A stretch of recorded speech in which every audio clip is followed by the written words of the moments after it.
Hello everyone, আসসালামু আলাইকুম। ছাদে মাশাআল্লাহ আম গাছে অনেক মুকুল এসেছে, খুবই সুন্দর।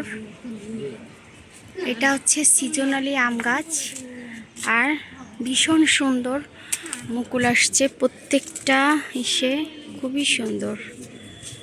যে দেখেন মাশাআল্লাহ, খুবই ভালো লাগতেছে। অনেক দিন পরে ছাদে আসছি, এসেই দেখি। কিন্তু দুঃখের বিষয়, আমাদের ড্রাগন গাছে কখনোই ড্রাগন হচ্ছে না। আর এটা হচ্ছে ডালিম গাছ। ডালিম গাছে ছেটে দিয়েছে, ডালিম ছিল অনেক, এগুলো আমরা খেয়েছিলাম। আর ওইটা হচ্ছে সাজনা গাছে ফুল আসছে।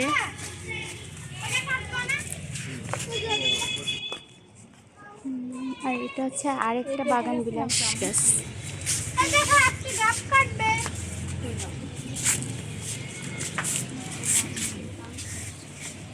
তো সেই কামরাঙ্গা গাছে কামরাঙ্গা আছে, কিছুদিন আগে ছিল। এই যে একটা ছিঁড়ে নিব, এটা পাকে নাই, কিন্তু আমাদের কামরাঙ্গাগুলি প্রচুর মিষ্টি।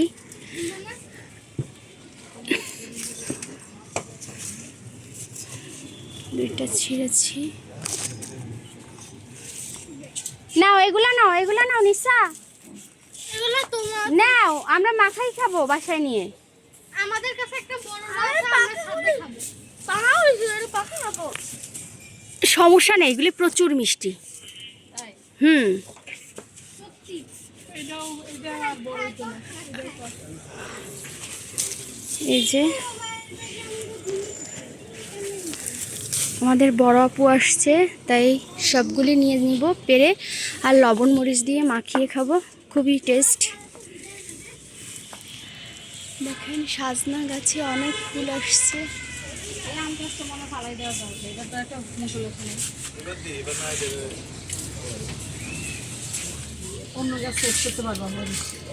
এইগুলা কি এখানে ফেলাই রাখছে? না না, ওরা নিতে পারতেছে না, একসাথে দুইজন মিলে নিতে পারবে।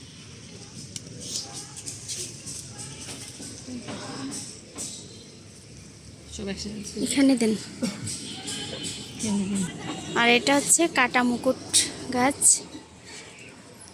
ফুল আসছে। এটার কালার আরও অনেক সুন্দর হয়, নেট পাওয়া যায়। কালার হয়নি।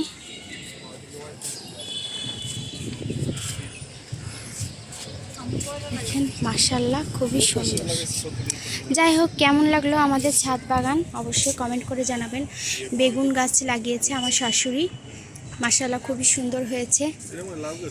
দোয়া করবেন যেন বেগুন খেতে পারি। মাশাআল্লাহ, সবাই ভালো থাকবেন, সুস্থ থাকবেন। আল্লাহ হাফেজ।